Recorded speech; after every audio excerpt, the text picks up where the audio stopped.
Hindi ka pa handa. Kung hindi mo kayang talunin ng isang bagani, lalong hindi mo mapapagsak ang isang raha. Pinagbabawalan na kitang makialam sa aking mga pasya. Pagkat kaya kong pamunuan ang puod ng mag-isa at anuman ang aking pasya, ang siyang masusunod. Sa gagawin mong yan, maipapakita mo sa iyong mga naaahopan na ikaw ay may sariling paninindigan. Pagara ka. Tayo sinasalakay ng mga mangangayaw. Hayaan nating harapin ang raha at ng kanyang mandirigma ang mga kaaway. Samantalang tayo ay sasabak sa ibang labanan. Natagpuan si Harang Lingayan na nakahandusay sa daan at may saksak. Mahabaging laon. Maaring ang mga mangangayaw na lumusob ang nakapanakit sa kanya. Ngunit maaari ring hindi. May pinaghihinalaan ba kayo, Dadamantal? Sino may gawa nito sa aking Eloy? Magsalita kayo! Ibig ko makita si Lingayan. Ito ang mag-aatid sa kalayaan at katarungan ng aking buhay. Hinahanga mo ako, Amaya, at nanindigan ka sa sandatang napili mo. Ako'y magpapasyang sanayin ka upang maging isang magaling na mandirigma.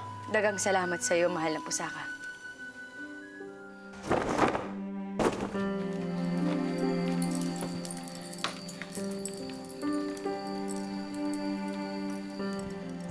Ano lang ang lagay ng aming Eloy? Magtatapat ako sa inyo, Bagani. Ano? Malubha ang kalagayan ng inyong Eloy. Anumang sandali ay maaari siyang bawihan ng buhay.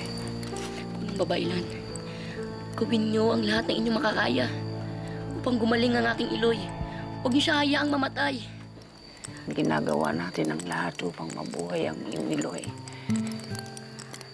Ngunit sa kanyang kalagayan, tanging ang kamay na lamang ng mahabaging silaon ang tugon ng iyong kahilingan.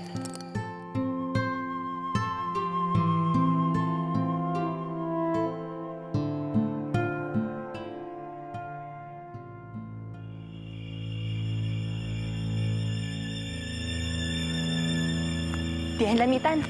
Sila eh. Malipayong adlaw. Malipayong adlaw. Nanggaling ako sa balay ni Nalingayan. At ayon sa punong babaylan, maaaring huli na raw ang lahat. Hindi na raw maililigtas ang buhay ni Lingayan.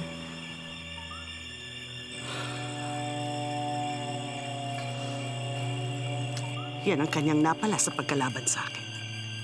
Mababawasan ang inyong mga kaaway. May balita ka na ba? Kung may pinaghihinalaan na sila Bagani kung sino ang gumawa nun kay Lingayan? Wala akong naulinigan.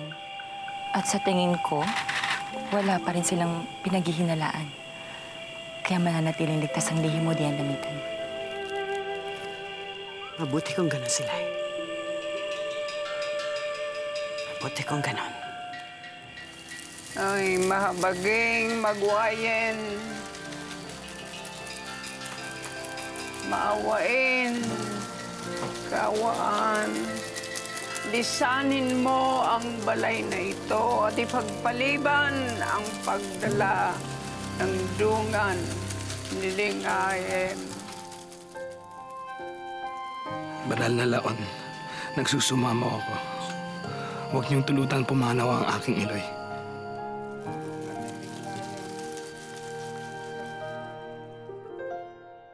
Ibig kong magluto kayo ng masarap na pagkain. Dadalhin ko yon kay Raha Angaway. Tiyakin niyo lamang na hindi ako mapapahiya. Masusunod. Damang-dama ko ang pagbubunyi mo sa sinapit ni Lingayan.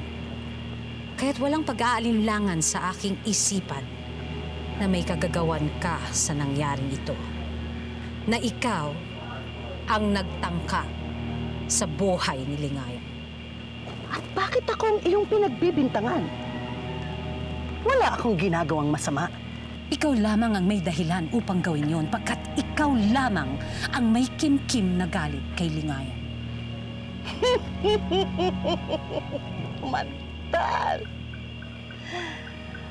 Takot na takot ka. Hindi kita masisisi. Dahil pag nagkataon, kasamang ililibing ni Lingayan ang mga pag-asa mong makawala sa akin. At magaganap yon. Hindi na magtatagal ang buhay ni Lingayan sapagkat hindi matatapos ang araw na ito. Papanaw na ang dating Hara.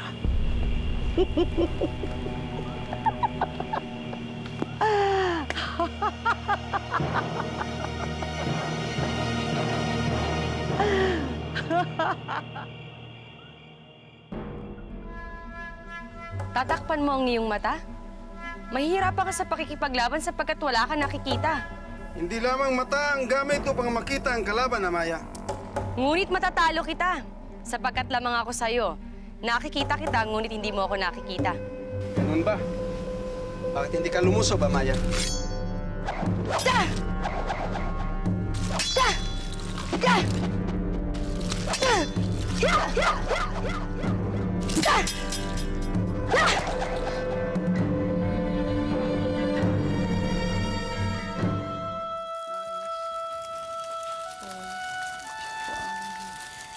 Sino kayang gumawa nito sa ating Iloy? Ang aking sa banda ay isa sa mga ngayaw na lumusob sa akin kagabi. Ngunit si Iloy ay isang babae. Anong merong asal ang mga mangangayaw na yan? Kung sila nananakit ng babae.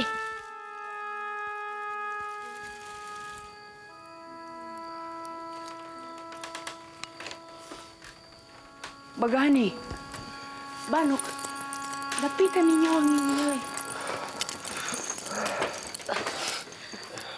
Tumala ba ang inalapat doon sa kanyang sugat? Marahil, Bagani, marahil naman. Ngunit ang natitiyak ko ay ayaw sumuko ng iyong Iloy.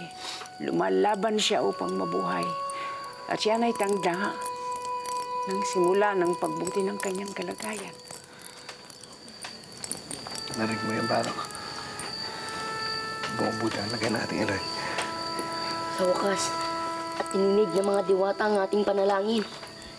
Huwag niyo niyong iiwanan ng tabi ni Lingayan. Ipagpatuloy niyo ang pananampalataya sa ating mga diwata upang maging ganap ang kanyang pagaling. Susunod. Ya! Ya! Ya! Ya! Ya!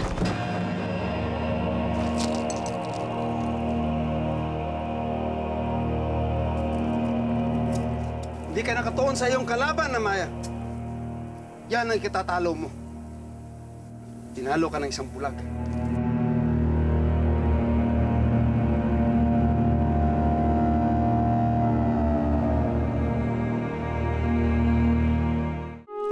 Huwag mong pansinin ang mga tao, Amaya. Ang isipin mo ay kung anong mapupulot mong aral dito sa ating pagsasanay. Na siyang ikakabuti mo sa susunod mong laban. Ngunit hindi pa rin ako makapaniwalang natalo mo ako. Gayong lamang ako sa'yo. Amaya, kapag sumaba ka sa digmaan, maaari kang mapilayan, masugatan, o kaya mabulag. O kaya, ikay mapapaligiran ng mas maraming kalaban. Paano ka magwawagi? Hindi sapat ang kampilan upang matalo ang mga kalaban, Amaya. Kailangan mo ng ibang kapangyarihan. Bukod sa isang mandirigma, isa rin akong daitan. At may kaugnayan ako sa aming mga diwata at sa mga umalagat. Ikaw rin, Amaya. Dati kang alabay, di ba? At naniniwala akong mayroon kang ugnayan sa inyong mga diwatang sinasamba. Gamitin mo ito, Amaya. Sapagkat sila lamang ang makapagbigay ng himala sa oras ng iyong kagipitan. Humingi kang tulong sa kanila. Pagkat sila ang magbibigay sa iyo ng tagumpay. Binayaan, ilang araw ka na nananahan dito sa amin. Hindi ka maging dahilan nito upang magalit sa Dian Lamitan Kadalaang. Bakit naman siya magagalit sa akin? Kung sa palagay ng aking tunay na Iloy ay wala naman akong pakinabang sa kanya pagkat hindi akong nakatuluyan ng Raha. Ay! Nakita ko ang Raha umalis kanina. Marahil ay nagtungo ito sa balay ng Hara upang alamin kung anong lagay nito. Hindi pa umuuwi ang mahal na Raha. Nandun pa rin siya sa balay na kanyang mapapangasawa upang bantayan ang kalagayan ni Lingayan. Maraming salamat, Paragahin. Maghihintay na lamang kami ni Silay dito.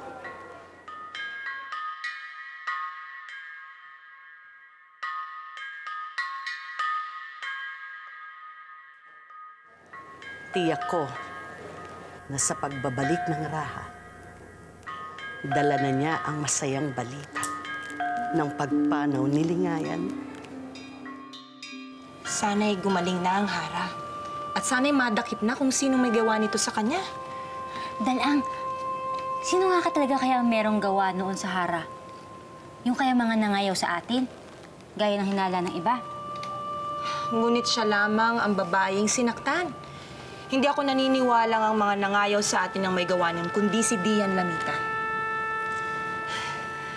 Sa tingin mo ba ay may kinalaman si Dian Lamitan sa nangyari sa Hara? Iloy, batid kong makasarili ang aking ina. Malupit siya at hindi mabuting Iloy. Ngunit hindi siya mamamatay tao. Kaya't ayokong isipin na may kinalaman siya sa sinapit ni Hara Lingayan.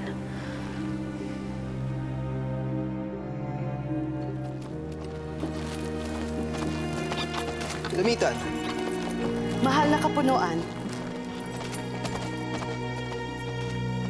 dinalahan kita ng masarap na pagkain upang maibsan ang iyong kalungkutan sa kalunos-lunos na kalagayan ni Lingayan. Ngunit hindi na ako nalulungkot, Lamitan. Pagkat bago ko lisanin si Lingayan, ay nagpakita na siya ng mga palatandaan ng paggaling. Bagaman hindi pa siya nagigising, malaki raw ang pag-asang siya'y makakaligtas.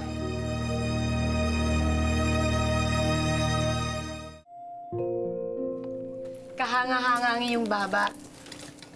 Sapagkat sa pakikipaglaban ay nananalig pa rin siya sa inyong mga diwata. Ang kanyang matibay na pananampalataya ang siyang dahilan kung bakit hinirang siyang isang bagani. Kaya magpahanggang ngayon ay wala pa rin nakakatalo sa aking ama. Sana balang araw ay maging katulad niya ako. Upang kapag nagbalik ako sa aming pod ay magtagumpay ako. Narinig ko na naman sa iyan. Maaari ba, Amaya? Kahit isang saglit, iwaksi mo muna sa iyong isipan ang pagbabalik sa inyong puod o ang pagsasanay upang maging isang magaling na mandirigma. Matuto kang magpahinga at maglibang. Tama si Dayaw, Amaya. May paraan ako upang malibang ka. Kaya't sumama kayo sa akin. Saan mo kami dadalhin? May magaganap na pag-iisang dibdib. At ako ang napiling mag-ugnay sa mag-asawa. Pagkakataon mo na rin ito upang makasama ang mga lumad sa isang pagdiriwang. Kapag nagising si Lingayan, tiyak na isusuplong tayo sa raha. At nangangahulugan yon na kaparusahan sa ating dalawa. Mabigat ang ating kasalanan. Maaaring mahatulan tayo ng kamatayan. Kaya walang dapat makaalam nino man na may kinalaman tayo sa nangyari. Kailangan manatiling nakatikaw ang bibig ni Lingayan. Ngunit paano natin gagawin yung Dian?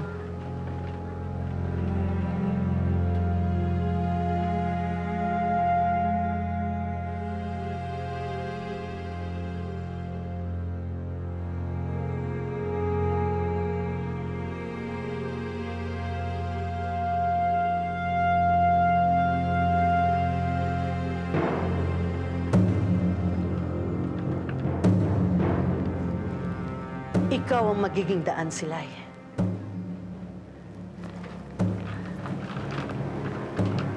Ibig ko na ipainom mo ang laso na ito kay Lingayan upang matiyak na hindi na siya magigising pang muli. Hindi ko kayang gawin yan, Dian. Natatakot ako. Ayoko maparusahan ng kamatayan kapag ako'y mahuli. Sundin mo ako, Silay. Kung ayaw mong ako pa magpataw ng parusa sa'yo, alam mo kung paano ako magalit. Kaya huwag mo akong susubukan.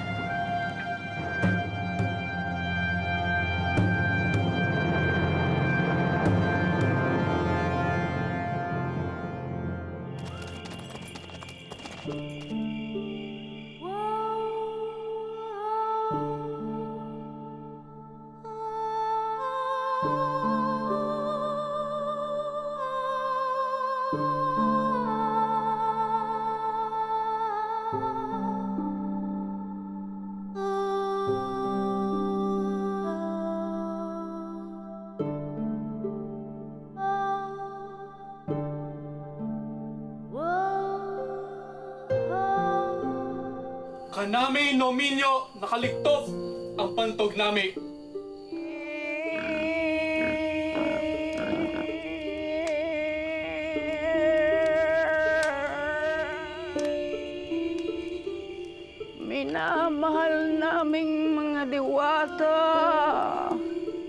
Ang pag-aanito na ito ay ginaganap upang dumulog sa inyo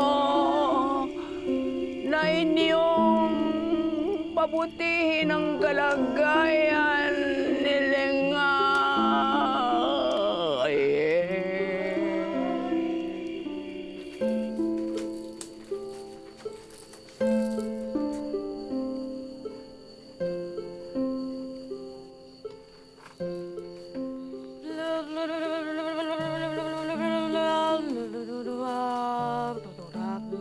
Inaalam ko pila kung kalulugdan ng mga diwata ang pag-iisang dibdib na mag-asawa. Ang tawag doon sa pinaglagyan ng 7 bunga ng nganga ay apugan. Kapag ang isa sa mga nganga ay nalagas, nangangahulugan lamang na kasawiyang palad ang pagsasama ng dalawa.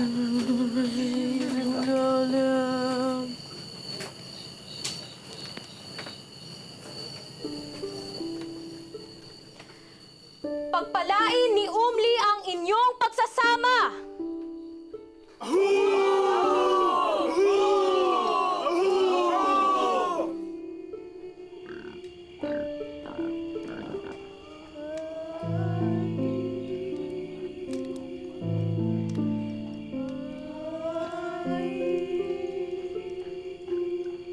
Maging karapat-dapat nawa sa inyo ang aming alay.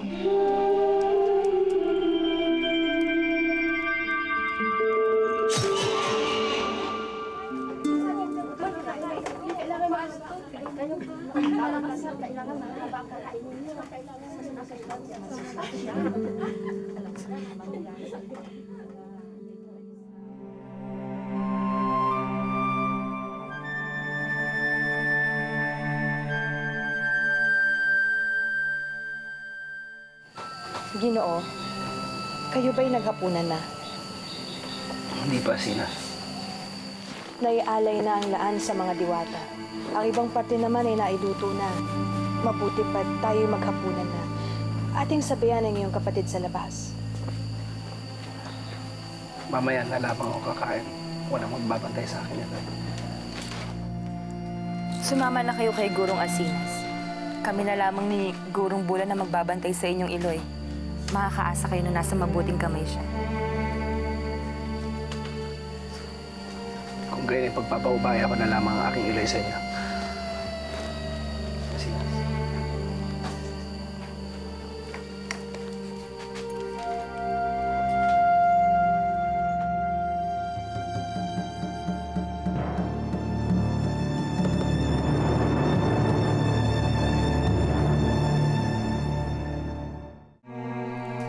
Kailangan ko na umuwi.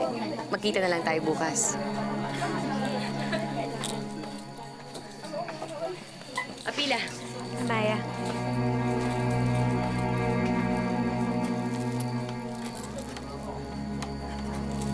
Tapatin mo nga ako, Dayaw. May natatangi ka bang nadarama kay Amaya? Oo, Apila. Subalit batid kung wala akong pag-asa. Pagkat may tinatangi na siyang iba. Sabihin niyo sa akin kung paano ninyo ipapatupad ang hatol ng kamatayan kung natakasan kayo ng inyong bihag. Kapunuan, ginagawa naman namin ang lahat upang mahanap si Ahak at Kuling. At huwag kayong tumigil kay Ahak at Kuling lamang. Pagkat ibig ko rin dalhin niyo sa akin ang mga tumulong sa kanilang makatakas.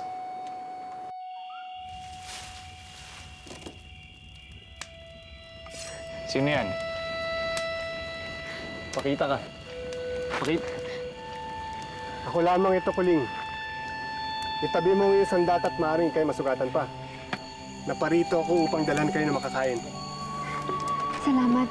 Tamang-tama sapagkat maghapon na kami hindi kumakain. Bakit di mo kasama sa Ginoong Bagani? Nakausap na ba niya ang Raha? Kailan ba kami makakabalik sa Puod? Hindi pa nakakausap ni Bagani ang Kapunuan, pagkat may nangyaring masama sa kanyang Iloy. Hanggat hindi pa gumagaling si Hara Lingayan, binili niya na dumito muna kayo pansamantala upang maghintay. Pahihirapan kaming gawin yon, mahal na Raha. Mabilis ang pangyayari kagabi at sinabayan pa ng pagsugod ng mga mangangayaw. Sa ngayon ay wala kaming pagkakilanlan kung sinong tumulong kina Ahak upang makatakas. Hindi kaya't tinulungan sila ng mga uripon ko sa balay.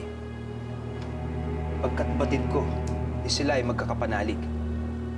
Hindi malayong sila ang tumulong kay Ahak at Kuling na makatakas. Sa sandaling bumuting lagay ng aking Iloy, hihilingin ko sa Rahan na hanapin nila ang banwa ng mga nangayaw sa atin. Nais kong malaman kung sino ang maaaring nanakit sa aming Iloy. Mayroon lamang akong pinagtatakahan, Bagani. Hindi mandirigma ang ating Hara. Bakit nila ito kailangan saktan? At isa pa, malayo ang lugar ng digmaan sa pinangyarihan ng pananakit, hindi ba? Ipinapahiwatig mo ba na dayo ang may kagagawan nito sa aking Iloy? May duda ba kayo na hindi taga dito ang nanakit sa kanya? Maaaring tama si Asinas, Ginoo. Ngunit hindi ko nais na mag-isip kayo. Si Hara Lingayan ay nakatakdang makaisang dibdib niyang away. Maaaring may naiinggit sa kanya at hindi ito nais na matupad, kaya ginawa yun. Ngunit sino naman ang maiinggit sa aking Iloy? Gurong Bulan, maaaring magising ang Hara at siya'y mauhaw. Kung maaari sana ay kumuha kayo ng tubig. Ako na lamang ang magpapaypay sa kanya. Kung gayon, ikaw na muna ang magpaypay. Hindi ako magtatagal. Salamat.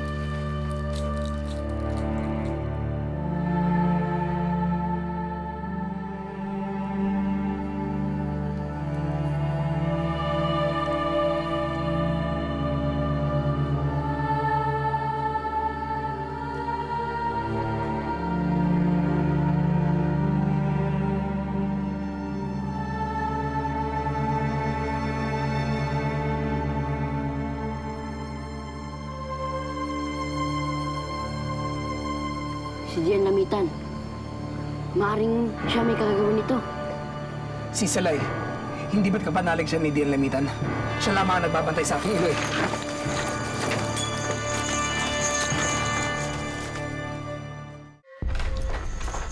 Nasaan si Salay?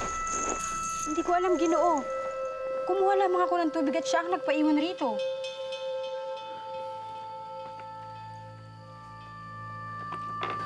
Asinas, kamusta ang lagay ng aking Iloy?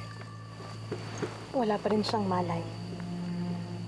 Ngunit mabuti naman ang kanyang kalagayan. Wala kayong dapat ipangamba.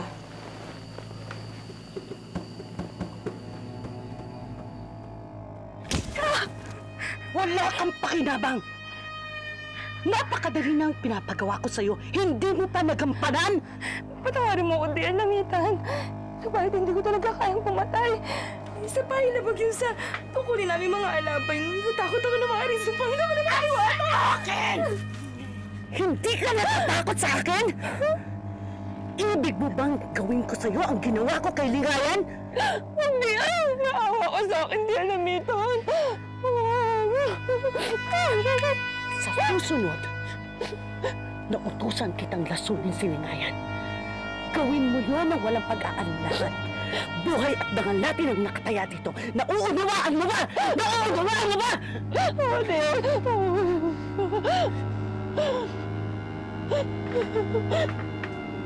Kayo? Kayo ang may kagagawa nito sa ina ni Bagani? Kayo ang nagtangka sa buhay ng dating Hara?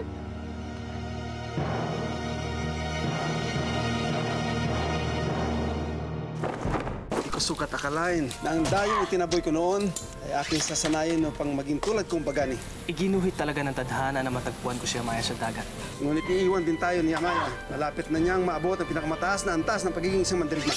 May hinala kami na hindi ito kagagawan ng isang mangangayaw na wala akong ibang maisip na may kimkim na sama ng loob sa aking Iloy, kundi si Dian Lamitan. Sa tingin mo ba may kinalaman si Dian Lamitan sa naganap sa aking Iloy? Handa ka na bang muling ako makaharap sa laban? Handa na ako. Banal na Laon, ako'y buong pakumbabang nagsusumamo sa'yo. Kalugdan niyo ako sa aking laban ngayong araw na ito. Tumalab ang mga ungwentong aming inilapat sa kanyang sugat. At hindi malalaunan ay magigising na rin ang iyong Iloy. Anong ginagawa niyo rito? Nagising na ang inyong Iloy at nais niyang makausap ang kanyang mga anak. Salamat kay Laon at magaling na kayo. Tukuyin ninyo kung sino ang salarin nang maparusahan namin agad. Kailangan ko magwagi. Hindi laan sa sarili ko. Hindi laan sa mga taong umaasa sa akin. At upang muli ko makapiling ang aking Iloy.